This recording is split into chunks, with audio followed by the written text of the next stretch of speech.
बर्फ की सफेद चादर से ढका माता वैष्णो देवी का पवित्र भवन। जम्मू कश्मीर हाईवे यातायात के लिए आज भी बंद। राजौरी पुंछ हाईवे पर भी थमी गाड़ियों के पहिए।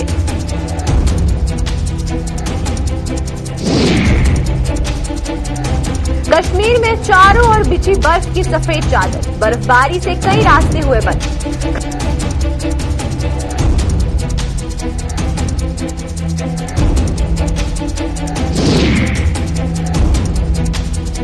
युवा राजपूत सभा को 10 जनवरी के प्रदर्शन के लिए जनप्रतिनिधियों का लगातार मिल रहा समर्थन। महाराजा के जन्म दिवस पर अवकाश की मांग को लेकर तवी पुल बंद करने का किया ऐलान।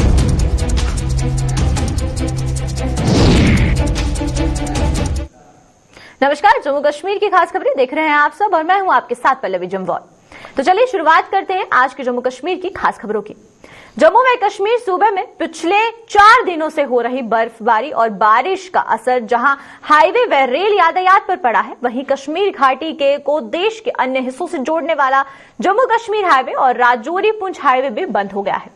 दूसरी ओर त्रिकुटा पहाड़ियों पर हुई बर्फबारी से माता वैष्णो देवी का पवित्र भवन भी सफेद चादर से ढक गया है। भैरव घाटी से लेकर माता वैष्णो देवी भवन के बीच रात से हो रही बर्फबारी स्वर्ग का अनुभव करवा रही है।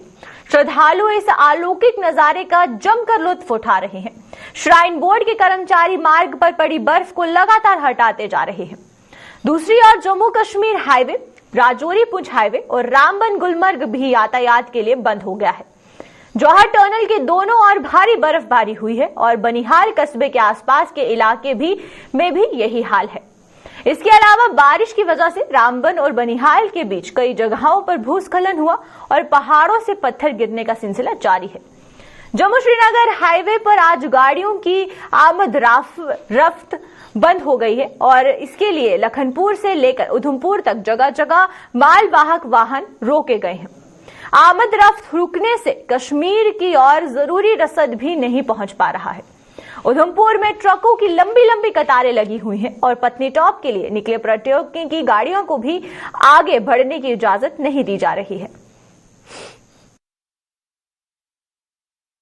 मैं भी इन्हीं के साथ हूँ, फरीदाबाद से।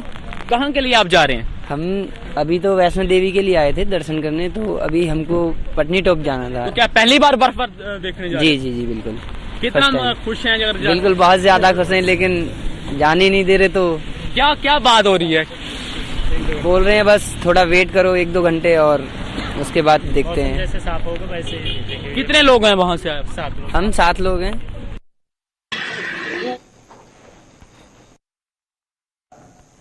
जम्मू श्रीनगर हाईवे और राजौरी पुंछ हाईवे बंद होने के कारण हर बार की तरह इस बार भी जम्मू बस स्टैंड पर यात्रियों का जमावड़ा लग गया है। झज्जर हालत में पहुंच चुके जम्मू के जनरल बस स्टैंड ने यात्रियों की दिक्कतें और बढ़ा दी है। यात्री वाहनों के पहिए थमने से कई लोग दर-बदर हो चुके हैं और जिन्हें प्रशासनिक मदद भी धक्कार रही है। इन लोगों का आरोप है कि होटल और ढाबे वाले भी बहती गंगा में हाथ धोने से बाज नहीं आ रहे हैं और उन्हें जमकर लूटा जा रहा है। हंदवारा हरल रहता हूँ। हम काम पे गए थे लेकिन काम हमारा नहीं चला, हम वापस आ गए। अभी हम यहाँ जम्मू में हैं। यहाँ की हालत जो कंडीशन है बहुत बुरी हालत है। हम पूरी रात ऐसे रहे, घर जाने के लिए जा रहे थे तो अभी गाड़ियाँ नहीं है, बोल रहे हैं अभी रास्ता खराब है, वो है ये है। अब यहाँ रहने के लिए सुख चैन नहीं है। ऊपर से जो यहाँ पे हमारा खाने पीने का सिस्टम है वो भी महंगा पड़ चुका है। अभी तो पानी आ रहा है। हम पूरे जो है हम कश्मीर के रहने वाले हैं, घर गए थे मजदूरी पे, लेकिन अभी इधर काम नहीं चल रहा तो जाने के लिए प्रॉब्लम है। अब हम आपसे रिक्वेस्ट करते हैं आपकी वजह से अगर आगे बात हो जाए तो रास्ता कम से कम क्लियर हो जाए ताकि हम अपने ठिकाने पे पहुंच सकें। हम चंडीगढ़ में थे, हम वहाँ लॉकडाउन हो गया, हमको वहाँ बाहर निकाला गया। अब हम जम्मू पहुंच गए। यहाँ रूम 1400 में मिलते हैं एक रूम, और ये भी मिलता है महंगा। चाय हम पीते हैं 10 रुपए का कप 30 रुपए में देते हैं। अब यहाँ बारिश है, बस स्टैंड में भी बारिश है। यहाँ बैठने के लिए जगह भी नहीं है, अब रहने के लिए यहाँ जगह भी नहीं है। और हम क्या करेंगे अगर आप कुछ करोगे? 2 दिनों से फंस रहे हैं। यहाँ पे खाने का इंतजाम भी नहीं है। यहाँ पे बस स्टैंड में कोई इंतजाम नहीं है। देखो यहाँ पे कूड़ा भी है, कोई बैठने के लिए जगह भी साफ नहीं है, पानी भी नहीं आ रहा है, कोई खाना भी नहीं दे रहा है। यहाँ पे यहाँ पे महंगाई भी बढ़ रही है। एक कप चाय 20 रुपए के देते हैं, ये तो 30 रुपए का देते हैं। इतनी महंगे है यहाँ पे। हम सरकार से अपील करते हैं, कोई बंदोबस्त कीजिए घर जाने का।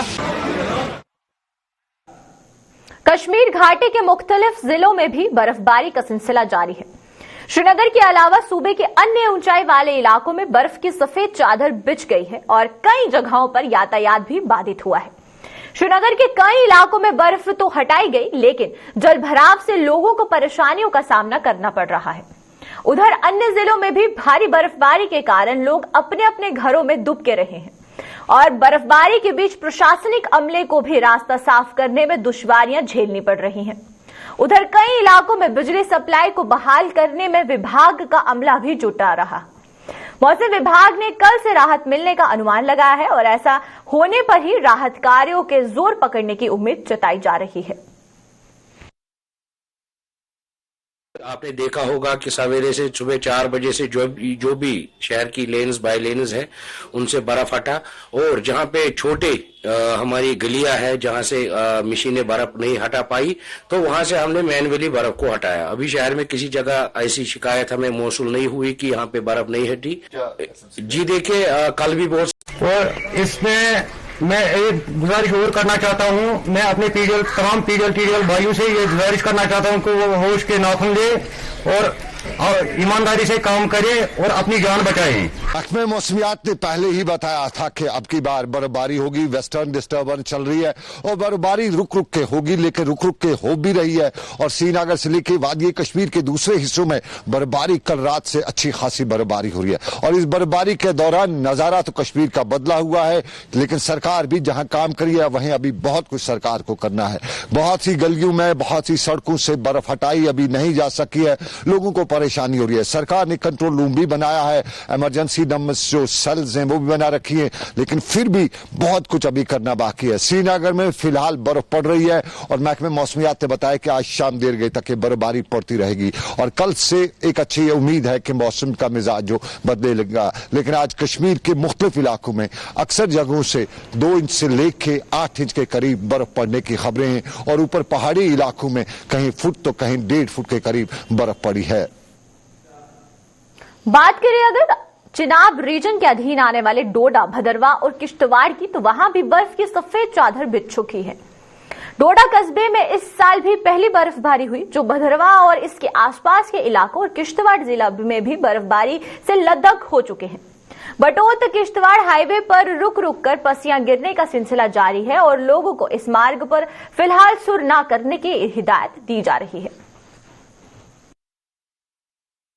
और जिस तरह से एडमिनिस्ट्रेशन ने कुछ नंबर अपने दिए हुए हैं, अगर किसी को भी कोई दिक्कत आती है उन नंबर्स पे वो कांटेक्ट कर सकता है। और ये भी बताया गया है बिला वजह घरों से बाहर मत निकलिए, क्योंकि स्लिपरी रास्ते काफी ज्यादा हैं और हमारे काफी सारे लोग जो हैं वो अलग अलग जगहों पे जाते हैं, बर्फ देखने जाते हैं। उनसे यही अपील की गई है बिला वजह घरों से बाहर मत आइए, क्योंकि कुछ भी हो सकता है। क्योंकि इस वक्त जो कंडीशन बनी हुई है, जो हम देख रहे हैं कि हमारे रास्ते जो है वो काफी स्लिपरी नजर आते हैं, तो इस पे कहीं ना कहीं कोई हादसा हो सकता है। जिस से एडमिनिस्ट्रेशन ने पहले ही ये कुछ नंबर जारी किए हैं, अगर किसी को भी कोई दिक्कत आती है तो वो अपनी दिक्कत बता सकता है, उसकी दिक्कत जल्द से जल्द हल होगी। और साथ ही मैं आपको ये भी बताऊं कि जो हमारी नेशनल हाईवे 244 है बटोत किश्तवाड़, वो अभी ओपन है। अभी मेरी डीएसपी ट्रैफिक से बात हुई, उनका यही कहना है सब लोगों से कि अगर कोई परेशानी, आपको कोई दिक्कत है, तब भी आप घरों से बाहर निकलिए, तब भी आप सफर कीजिए, बिला वजह सफर मत कीजिए। मगर एक खूबसूरत नजारा हम सुबह सुबह आपको डोडा का दिखा रहे हैं, जहां पे काफी तेजी से डोडा के अंदर बर्फ पड़ रही है। इस साल की पहली बर्फ है 2022। सबसे पहले तो मैं किसान और बागवान भाइयों को मुबारकबाद दूंगा कि इस साल उनकी बस 4-5 सालों से जो उनकी मांग थी भगवान से कि अच्छी बर्फबारी हो ताकि हमारी फसलें, हमारा फल फ्रूट जो है अच्छा हो। लेकिन वहीं दूसरी ओर जिला इंतजामिया या मान के चलिए THE, इलेक्ट्रिक व अन्य विभागों की पूरी तरह से पोल खुल गई है। वो बार बार ये दावा कर रहे थे कि हम किसी भी मौसम हार्श वेदर से निपटने के लिए तैयार हैं, लेकिन पिछले 14 घंटों से यहाँ पे बर्फबारी हो रही है और पावर सप्लाई, वाटर सप्लाई पूरी तरह से ठप है। और मुझे नहीं लगता कि अभी तक भी इन लोगों ने इस पे कोई एक्शन लिया है, फॉल्ट ट्रेस करने के लिए कोई कदम उठाया है या पानी की सप्लाई बहाल कर, जिससे लोगों को काफी परेशानी हो रही है। हद से ज्यादा लोग परेशान हैं। सरकार की तरफ से 4-4 महीने का फ्री राशन दिया गया है, लेकिन मुझे ये बताते हुए बड़ा दुख हो रहा है कि समूचे चिंता क्षेत्र में लोगों के पास कुकिंग गैस, कैरोसिन ऑयल या फायरवुड अभी तक उपलब्ध नहीं करवाया गया है। भारी बारिश के कारण आज जम्मू व इसके आसपास के इलाकों के साथ साथ कई जिलों के लोगों को भी कई दुश्वारियां झेलनी पड़ी। जम्मू शहर में आज मुख्य सड़कों के अलावा रिहायशी इलाकों में हुए जल भराव से नगर निगम के ड्रेनेज सिस्टम की पोल खोलकर रख दी है। बारिश के कारण पानी में डूबी सड़कें और इस पानी की निकासी का कोई पुख्ता बंदोबस्त न होने से वाहन चालकों के साथ साथ राहगीरों को भी आवाजाही में पापड़ बेलने पड़े। यहां तक कि कुछ रिहायशी इलाकों में पानी भरने से लोगों को परेशानियों का सामना करना पड़ा। वहीं पुंछ में भी नहर का पानी एक मकान में घुस गया, जिसके बाद दमकल विभाग के अमले ने मौके पर पहुंचकर मशीन की मदद से पानी बाहर निकाला, लेकिन तब तक इस मकान में रहने वाले लोगों को काफी नुकसान हो चुका था। हम यही कहना चाहते हैं कि हमारे कोई हल होना चाहिए। हमारा तो कोई हल हो नहीं रहा है, ना हमारा कोई ड्रेनेज बन रहा है, कुछ भी नहीं है। पानी हमारे घरों के अंदर घुस गया है, तो इसका कोई हल निकालो। और क्या करें हम? सरकार से हम यही मांग करना चाहते हैं कि हमारा कोई हल निकालो, हमारा कोई ड्रेनेज बनाओ, तब के हम बच जाए। हम तो इस पानी में से निकल भी नहीं सकते, हमारे घरों के अंदर तक पानी जा रहा है। कोई भी हमारा हल निकालना चाहिए, तो यही हमारी रिक्वेस्ट है सरकार से। आज ये मसला यहाँ हुआ, बारिश 2-4 दिन से लगी रही, पानी घरों में आ गया। कोई सूरत नहीं थी पानी निकालने की। इस वजह से हम प्रे करते हैं कि इसका कुछ फौरी इंतजाम किया जाए। हमें जब भी पता लगा कि ये पीछे से नहर का पानी डाइवर्ट होकर लोगों के घरों में घुस आया है, मैं खुद भी मौके पे आया और साथ में मेरे दूसरे महकमों के इरिगेशन, फ्लड कंट्रोल के पीएचई के लोग भी बुलाए हैं। साथ में हमारे जो नायब तहसीलदार हैं, मैं इनको यहाँ छोड़ के जा रहा हूँ। ये देख लेंगे कि इसमें क्या किया जा सकता है, ताकि फ्यूचर में अगर इस तरह की कहीं ज़्यादा बारिश होती है और जहाँ से ये पानी डाइवर्ट होता है उसमें क्या दिक्कत आती है, जिसकी वजह से ये लोगों का नुकसान होता है, या नहर को गहरा करना है या कोई और वजह है, वो देख ली जाएगी। और ये जो पानी स्टैगनेट था, आपने देखा है कि यहाँ फायर ब्रिगेड की गाड़ी भी खड़ी थी, इसको भी हमने मोशन पे लगाया था एक्शन करने के लिए। और बाकी जो महकमा के लोग हैं वो भी हैं। और अभी जो नुकसान तो हो गया, उसके अलावा हम चाहते हैं कि मज़ीद नुकसान ना हो, उस पर हम गवर्नमेंट लगी है और हमें स्ट्रिक्ट आदेश हैं कि लोगों के डोर स्टेप पे जाके उनकी ग्रीवियंस सुनकर जो भी पॉसिबल हद तक जितनी हेल्प हो सकती है हम करेंगे। देखा जा रहा है अगर इस तरह की कोई खिलाफ वर्जी होगी तो उसके खिलाफ जो कानूनी कार्रवाई बनती है वो ज़रूर होगी। पीडीपी के संस्थापक व जम्मू कश्मीर के पूर्व मुख्यमंत्री मरहूम मुफ्ती मोहम्मद सईद के छठी बरसी के उपलक्ष्य पर पीडीपी की ओर से एक रक्तदान शिविर का आयोजन किया गया। पीडीपी की यूथ इकाई द्वारा जीएमसी अस्पताल में आयोजित इस शिविर में पार्टी के कई नेता और कार्यकर्ताओं ने रक्तदान कर समाज के प्रति जिम्मेदारी निभाते हुए कई लोगों की कीमती जानें बचाने में अपना योगदान दिया। यूथ इकाई की हौसला अफजाही के लिए पीडीपी के वरिष्ठ नेता और पूर्व एमएलसी फिरदौस टाक भी इस मौके पर मौजूद थे। देखिए, मुफ्ती साहब की छठी बरसी के सिलसिले में पूरी जम्मू कश्मीर में कई सारे प्रोग्राम का इनेकाद किया जा रहा है।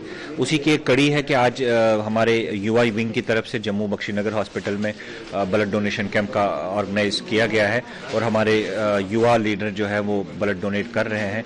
ये मुफ्ती साहब का जो मोटो और मुफ्ती साहब जो हमें सिखा के गए हैं कि सर्विस बिफोर सेल्फ, उसी की एक कड़ी है। उसी की कड़ी के सिलसिले में हम लोग मानवता की सेवा के लिए हमेशा आगे रहे हैं और हमेशा आगे रहेंगे। और हम लोगों से भी ये पुरजोर अपील करते हैं कि वो ज़्यादा से ज़्यादा रक्तदान दें और लोगों का जीवन बचाने में गवर्नमेंट और इस हॉस्पिटल इंतजामिया की मदद करें। महाराजा हरि सिंह के जन्म दिवस के अवकाश की मांग को लेकर युवा राजपूत सभा द्वारा सोमवार 10 जनवरी को जम्मू में किए जाने वाले प्रदर्शन को जम्मू के लोगों का लगातार समर्थन मिल रहा है। सभा के प्रधान राजन सिंह को भलवाल ब्लॉक के जनप्रतिनिधियों ने भी अपना समर्थन देने का ऐलान किया। राजन सिंह ने इन जनप्रतिनिधियों के साथ बैठक की, जिसमें उन्हें 10 जनवरी के लिए समर्थन देने की बात कही गई। महाराजा की छुट्टी के वास्ते ये सारे सरपंच जो भिन्न भिन्न पार्टियां ने चलते हैं, इन्हें अपनी राजनीति को अपर उठी है। जो महाराजा की छुट्टी का सारा निर्णय है उसका साथ देने का वादा किया है कि ये भी सोमवार बड़ी चढ़ी है साढ़े कन्नै सालें सर। असें जो निर्णय लिया करोना है असें भी पता है, लेकिन दफा 144 लग्या 145 लग्या। असें युवा राजपूत सभा ने 10 तरीक तवी वाले पुल पर 11 बजे पुल बंद करना है तो टेंट लाना है, वो साड़ा अड़ी निर्णय है। अगर सरकार असें उस फैसले का पिछा होना पौंदा है, उसका इको मकसद है कि छुट्टी।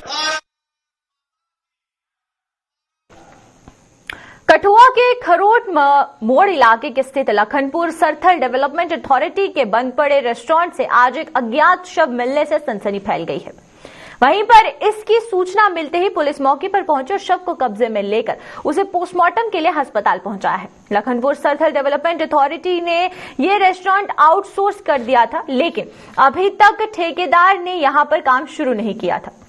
आज सुबह एक युवक ने बदबू आने पर पुलिस को इसकी जानकारी दी, जिसके बाद यहां से शव को बरामद किया गया है।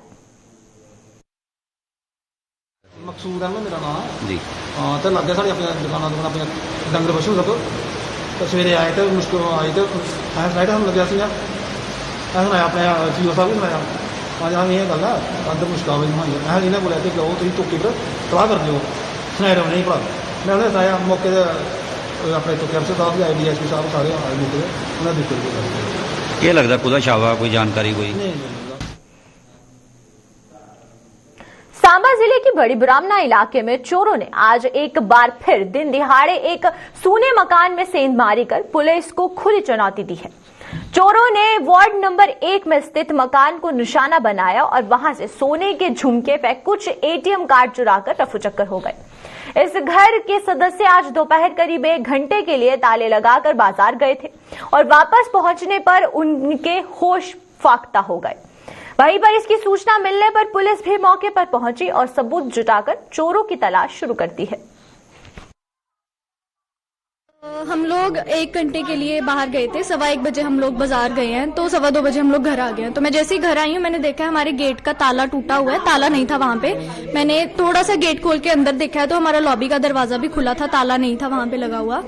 तो उसके बाद हमने सोचा कि पुलिस को आ लेने देते हैं, उसके बाद ही अंदर आते हैं। फिर हमने वैसे चेक वेक किया, ज्यादा तो नहीं किया बट बाद में सब कुछ चेक करने के बाद पता चला है कि एक मेरी मम्मा की गोल्ड की इयररिंग्स थे वो गए हैं और हमारा कार्ड्स वाला एक छोटा वॉलेट था, उसमें हमारे डॉक्यूमेंट्स पैन कार्ड, आधार कार्ड वगैरह और ATM कार्ड्स वगैरह थे, वो सब चोर ले गए हैं। मैं पुलिस विभाग से यही कहूंगी कि हमारे पास तालों के ऊपर जो 2 ताले टूटे हैं उसके ऊपर फिंगरप्रिंट्स भी अवेलेबल हैं। इतनी टेक्नोलॉजी हमारी काफी स्ट्रांग है कि हम लोग चोरों को ढूंढ सकते हैं। तो मैं बस पुलिस से यही दरख्वास्त करना चाहूंगी कि वो प्लीज हमारी इस मामले में हेल्प करें। हमारी तो फिर भी कम नुकसान हुआ है, कईयों का कितना कितना नुकसान होता है, इससे ज्यादा और भी आगे हो सकता है। इन वारदातों को थोड़ा कंट्रोल किया जाए, पुलिस अपनी सिक्योरिटी थोड़ी टाइट करे।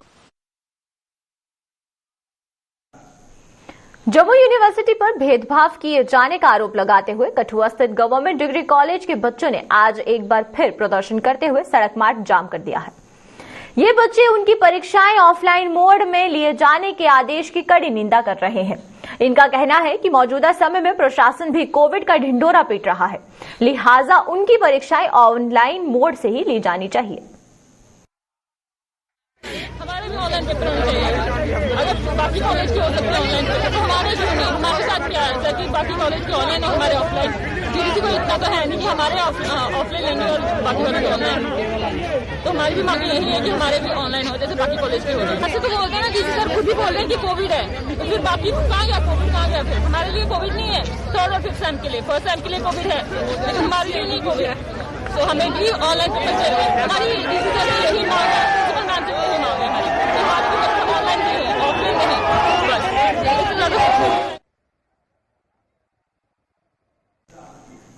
पुरानी पेंशन स्कीम को लागू करने की मांग जोर पकड़ने लगी है।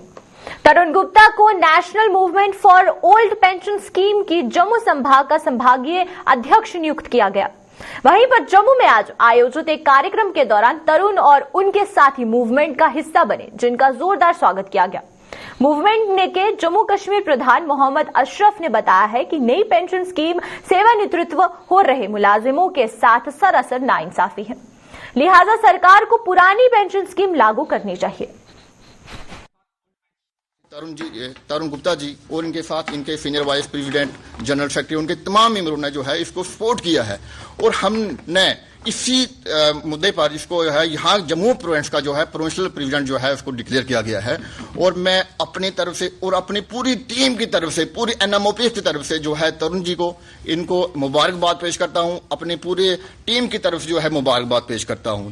NPS में न्यू पेंशन स्कीम, जिसको आजकल नेशनल पेंशन सिस्टम भी कहते हैं, उसको लाया गया। उसके आज जो हमारे अंडर NPS में जो एम्प्लॉयज रिटायरमेंट हो रहे हैं, उनकी जो हम देख रहे हैं कि उनके माहाना जो पेंशन जो है अंडर NPS में बन रही है, वो माहाना 1200 से लेकर 1500 तक बन रही है। तो जो एक सरोसर जो है नाइंसाफी है। इसलिए हम आज आपके माध्यम से जो हम यहाँ की एडमिनिस्ट्रेशन से, सेंट्रल गवर्नमेंट से ये इल्तिजा करते हैं, ये दरख्वास्त करते हैं कि वो NPS को जो है स्क्रैप किया जाए जो है और ओल्ड पेंशन को फिर से यहाँ पे जो है बहाल किया जाए। शिवसेना बाला साहब ठाकरे की जम्मू कश्मीर इकाई ने जम्मू कश्मीर में निवेश के लिए लगने वाले उद्योगों में स्थानीय लोगों को रोजगार देने की मांग की है। शिव सैनिकों ने इन उद्योगों के मद्देनजर जम्मू कश्मीर में प्रशिक्षण केंद्र भी खोलने की मांग की, जहां स्थानीय युवाओं को प्रशिक्षण देकर उनके लिए रोजगार सुनिश्चित किया जा सके।